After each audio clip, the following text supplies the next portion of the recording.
नमस्कार, स्वागत है आप सभी का आपके YouTube channel Yogesh Tomar maths पर। तो हम आज फिर से एक और बेहतर कॉन्सेप्ट पर चर्चा करेंगे, एक और अच्छे से कॉन्सेप्ट पर डिस्कस करेंगे। इस कॉन्सेप्ट से भी लगातार क्वेश्चन पूछे जा चुके हैं और पूछे जा रहे हैं, और ये क्वेश्चन डराता है बहुत बुरी तरह से। नहीं विश्वास तो आप खुद देख लीजिएगा नंबर को देख के, क्योंकि आपको ना डिवाइड करना ही पड़ जाएगा अगर कॉन्सेप्ट नहीं पता है। और कॉन्सेप्ट पढ़िए तो सही, किसका है? 11 का, 101 का, 1001 का, 10,001 का, 1,01,000 का। इन नंबर्स की डिविजिबिलिटी पर बात करेंगे हम। और ये कॉन्सेप्ट जानने से पहले एक काम कर दीजिए, अगर चैनल पर नए हैं तो चैनल को सब्सक्राइब कर दीजिए, बेल आइकन को प्रेस कर दीजिए। और अगर आपने मेरी डिविजिबिलिटी की पिछली वीडियो नहीं देखी है तो लिंक डिस्क्रिप्शन में और कमेंट सेक्शन दोनों जगहों पर दे रखा है, आप वहां से जाइए और पिछली वीडियोस को देखिए। डिविजिबिलिटी के बहुत सारे रूल्स आपको समझ में आएंगे। और एक एक रूल वो है बेटा जो बेहतर भी है और जनरली हर बच्चे को पता नहीं होता है। तो आपकी इस डिविजिबिलिटी पर चर्चा करते हैं हम। ये रिपीटिंग डिजिट्स की ही डिविजिबिलिटी है, जैसा कि मैंने पिछली वीडियो में बताया। अगर आप कोई भी एक सिंगल डिजिट सिर्फ कितने बार दोहरा दो, 2 बार दोहरा दो और एक नंबर बना दो, तो अब ये देखने में 8 को मैंने 2 बार लिखा, लेकिन अगर मैं पूरा नंबर मानूं इसको तो ये 88 पढ़ा जाएगा। तो अगर आपने कोई भी सिंगल डिजिट 2 बार रिपीट करके एक नंबर बनाया तो वो नंबर आपका किससे डिवाइड होगा? 11 से होगा। ठीक है, क्योंकि 88 में भाई 11 का भाग चला जाता है। अब यहीं पर मैंने कहा 2 डिजिट पकड़ लिए बेटा, तो 23। अब इसको 2 बार रिपीट कर दिया 23। अब ये 23 ये नंबर है, और ये नंबर किससे डिवाइड होगा बेटा? तो कितने डिजिट रिपीट हुए हैं? 2। तो अब 2 डिजिट रिपीट हुए हैं, ठीक है। तो 11 के बीच में एक 0 लगा दीजिए, तो नंबर क्या बन गया? 101। तो ये 101 से डिवाइड होगा। दोबारा से सुन लीजिए, सिंगल एक डिजिट रिपीट हुआ तो 11, 2 डिजिट रिपीट हुए तो 11 के बीच में एक 0। अभी आपका 3 डिजिट से कोई रिपीट होके एक नंबर बना 384। अब ये नंबर मैंने लिखा, तो ये नंबर यहां पे कितने डिजिट रिपीट हो रहे हैं बेटा? 3 डिजिट 2 बार रिपीट हो रहे हैं यहां पर। तो आप क्या कीजिए कि 11 के बीच में 2 0 लगा दीजिए। 1001 से डिवाइड होगा ये नंबर। किससे डिवाइड होगा बेटा?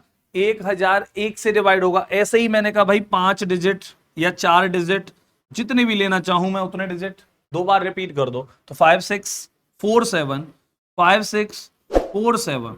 अब ये नंबर जो है, ये नंबर किससे डिवाइड होगा? तो बेटा ये नंबर डिवाइड हो गए, यहाँ 4 डिजिट रिपीट हो रहे हैं, तो 11 के बीच में कितने 0 लगेंगे? आवाज आ गई होगी, कितने बेटा? 3 0 लगेंगे। 11 के बीच में आप कितने 0 लगा दीजिए? 3 0 लगा दीजिए। यहां पर 4 डिजिट रिपीट हो रहे हैं तो 3 0, 3 डिजिट रिपीट हो रहे हैं तो 2 0, 2 डिजिट रिपीट हो रहे हैं तो 1 0, और 1 डिजिट रिपीट हो रहा है तो उससे एक कम 0, मतलब सिर्फ 11 ही रह जाएगा, कोई 0 लग ही नहीं पाएगा। तो जितने डिजिट रिपीट हो रहे हैं उससे एक कम 0 लिखना है आपको। किसके बीच में? 11 के बीच में। और जो भी नंबर फॉर्म होगा उससे ये गिवन नंबर डिवाइड होगा। आपको रूल समझ में आ गया होगा। अगर मैं कहूं कि 6 डिजिट रिपीट करता हूं बेटा, तो 6 डिजिट रिपीट करता हूं 7 8 9 6 5 6, ठीक है, 7 8 9 6 5 6। अब ये एक नंबर बन गया। 6 डिजिट रिपीट करके मैंने एक नंबर बनाया जो 2 बार रिपीट किया है मैंने इसमें। अभी ये नंबर बेटा किससे डिवाइड होगा? तो ये नंबर 11, और 11 के बीच में कितने 0 लगाओगे? कमेंट में लिख के बता दो कितने 0 लगाओगे। जस्ट इसी जगह पे वीडियो में पॉज लो और मुझे कमेंट में लिख के बताओ कि सर जी इतने 0 लगाएंगे। अब तो बेटा कितने 0 लगाए जाएंगे 11 के बीच में? 5 0 लगाए जाएंगे, 1 2 3 4 5। तो आपके इतने बड़े नंबर से ये क्या हो जाएगा बेटा? डिवाइड हो जाएगा। और आपको ये बात भी समझ में आ गई होगी, तो रूल समझ में आ गया होगा। चलते हैं हम इस रूल से एग्जाम में देखे गए कुछ क्वेश्चंस पर। तो भाई क्या क्वेश्चन पूछे जा चुके हैं? पहला ही क्वेश्चन देख लीजिए, 453 निम्न में से किस संख्या से डिवाइड होगा? तो आप ही बता दो भाई, कितने डिजिट रिपीट हो रहे हैं? 3 रिपीट हो रहे हैं तो 11 के बीच में कितने 0? 2 0। क्या 1001 है ऑप्शन में? कितना? सेकंड में, चुटकियों में उड़ा दोगे इस क्वेश्चन को। किस में उड़ा दोगे? चुटकियों में उड़ा दोगे इस क्वेश्चन को। 1 सेकंड नहीं लगेगी आपको क्वेश्चन सॉल्व करने में। पर कब? जब आपको कॉन्सेप्ट पता होगा तब। अभी यहां पर बात करते हैं बेटा, देखो 453 है, 453 यहां कहीं है? नहीं है भाई, तो 1001। आपका आंसर हो गया। एक और एग्जांपल लेते हैं बेटा यहीं से, 837 837, फिर से कितने डिजिट रिपीट हो रहे हैं बेटा? 3 डिजिट रिपीट हो रहे हैं, तो 11 के बीच में कितने जीरो लगा दोगे भाई? फिर से 2 जीरो लगा दोगे तो 1001 से डिवाइड हो जाएगा। अब 1001 से डिवाइड हो गया। अब देखो इस क्वेश्चन पर 7 11 13 और ऑल ऑफ दिस, थोड़ा सा गौर फरमाइएगा। मैंने ये जानबूझकर आप लोगों के लिए क्वेश्चन डाला है जिस पर थोड़ा सा ना आपको 1001, क्योंकि मैं चाहता हूं आप भागो, लेकिन ऐसे ही नहीं मुंह उठा के नहीं, भागने का भी एक तरीका हो जिसमें आपकी समझ, आपका सेंस, आपका दिमाग, आपका प्रेजेंस ऑफ माइंड साथ हो आपके। क्योंकि बेटा जनरली हर किसी के दिमाग में ख्याल आता है, बार बार उसके दिमाग में यह ख्याल आता है कि मेरा सिलेक्शन कैसे हो, किसके पास जाऊं जो मेरा सिलेक्शन कराएगा, कौन है जो मेरा सिलेक्शन कराएगा, कौन है जो मुझे कामयाबी सक्सेस दिला सकता है। बेटा एक काम करना, कभी भी जब ऐसे ख्याल आए ना तो शीशे के सामने खड़े हो जाना, आईने के सामने खड़े हो जाना, और जो तुम्हें दिखाई देना समझ जाना वही सिंगल पर्सन है इस पूरे जहान में जो तुम्हें कामयाबी दिला सकता है। भैया वो कौन है? खुद हो। तो पहले खुद को मेंटेन करो, खुद को आप पहले प्रिपेयर करो, अपने माइंड को प्रिपेयर करो। जब तक आपका माइंड ठीक नहीं होगा तब तक आप कभी भी सिलेक्शन नहीं ले पाओगे। तो पहले आपका माइंड मेकअप ठीक होना चाहिए। तो माइंड को पहले अच्छे से ट्रेन करो, उसको बस समझाओ कि मुझे भाई जॉब लेनी है, मुझे नौकरी लेनी है, तो वो अपने आप आपको रिजल्ट देगा, वो अपने आप आपको थॉट्स देना शुरू कर देगा, आइडिया देना शुरू कर देगा, प्लानिंग देना शुरू कर देगा, अपने आप आपको बोलने लग जाएगा कि बेटा पढ़ ले। तो पहले माइंड तक पहुंचाओ अपने जितने भी थॉट्स हैं, अपने जितने भी विचार हैं। तो कामयाबी किससे मिलेगी? आपको खुद से मिलेगी। सिर्फ हम तो कंटेंट प्रोवाइड करा सकते हैं। तो मैं चाहता हूं कि आप भागो लेकिन समझदारी के साथ। तो भाई क्या है 1001, लेकिन 1001 की कहानी सुन लेते हैं। 1001 जो है ना बेटा, क्या कहानी है इसकी? इसकी कहानी है कि ये 3 प्राइम नंबर्स का प्रोडक्ट होता है। और किस किस का बेटा? 7 11 और 13। आप इनका मल्टीप्लाई करके देखिए, देख 7 इंटू 11 77 हो गया। अब 77 इंटू 13 आपका कितना होगा? 770 और 231। ठीक, तो 770 और 231 हो गया आपके 1001। तो इन तीनों का प्रोडक्ट करके 1001 आया। कैलकुलेशन पर थोड़ा काम कर लोगे, अच्छा लगेगा आप लोगों को, बेहतर लगेगा, आपको बहुत अच्छा फील होगा। जैसे ही क्वेश्चन जिन पर आप रुक जाते हो ना, पेन रुक जाता है कि क्या करूं क्या करूं क्या करूं, क्योंकि आप कैलकुलेशन करने से डरते हो।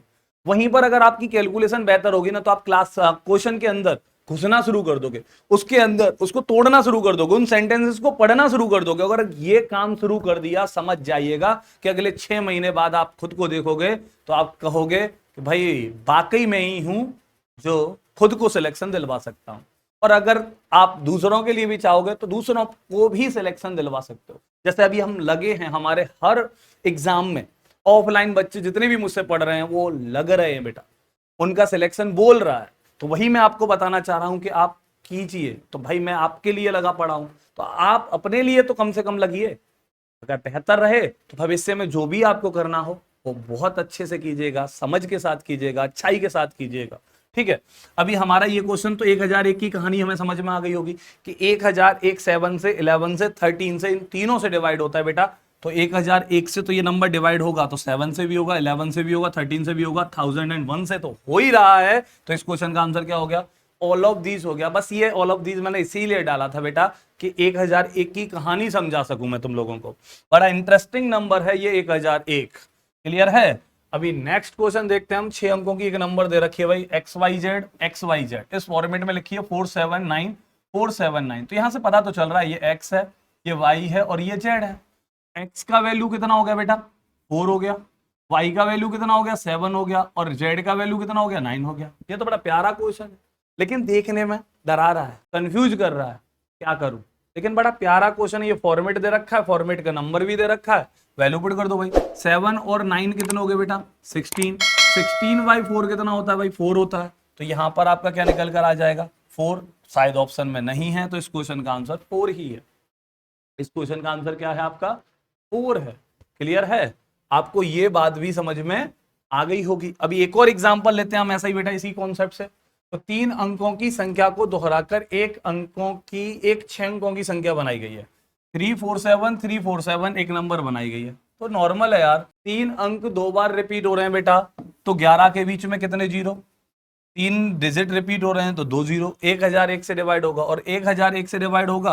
अब देखो उसी 1001 की कहानी जो मैंने पिछले क्वेश्चन में समझाई, उसी पर उन्होंने क्वेश्चन बना दिया। बेटा ये क्वेश्चन पूछा हुआ है एसएससी ने, ये क्वेश्चन पूछा हुआ है, ये एग्जाम में आया हुआ क्वेश्चन है। और ये क्वेश्चन देखिए, आपको कहानी भी समझाने के बाद आपसे गलती की गुंजाइश करवा ली उसने, क्या कि ओनली 7 देखते ही आप 1001 कहोगे, 7 भी कहोगे, 11 कहोगे, 13 कहोगे, 1001 कहोगे, उसके बाद बोलोगे क्या कि भाई ऑल ऑफ दीज तो इसमें है ही नहीं, सबसे डिवाइड हो रहा है। लेकिन क्या, ऑप्शन समझो, ओनली 7 मतलब केवल 7 से, गलत है ना, क्योंकि केवल 7 से तो नहीं हो रहा, 11 से भी हो रहा है, 13 से भी हो रहा है। ओनली 11 से, ये भी गलत है।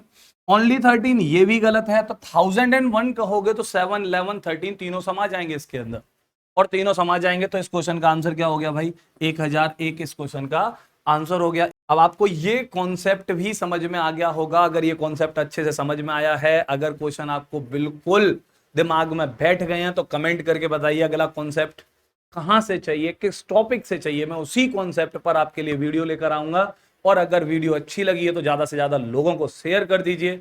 और अगर अभी तक चैनल को सब्सक्राइब नहीं किया है तो सब्सक्राइब भी कर दीजिए, बेल आइकन को प्रेस कर दीजिए, जिससे हमारे ऐसे ही कॉन्सेप्ट वाले नोटिफिकेशन टाइम टू टाइम पहुंचते रहें। और मिलेंगे आपसे अगली वीडियो में ऐसे ही एक बेहतर कॉन्सेप्ट के साथ। जय हिंद।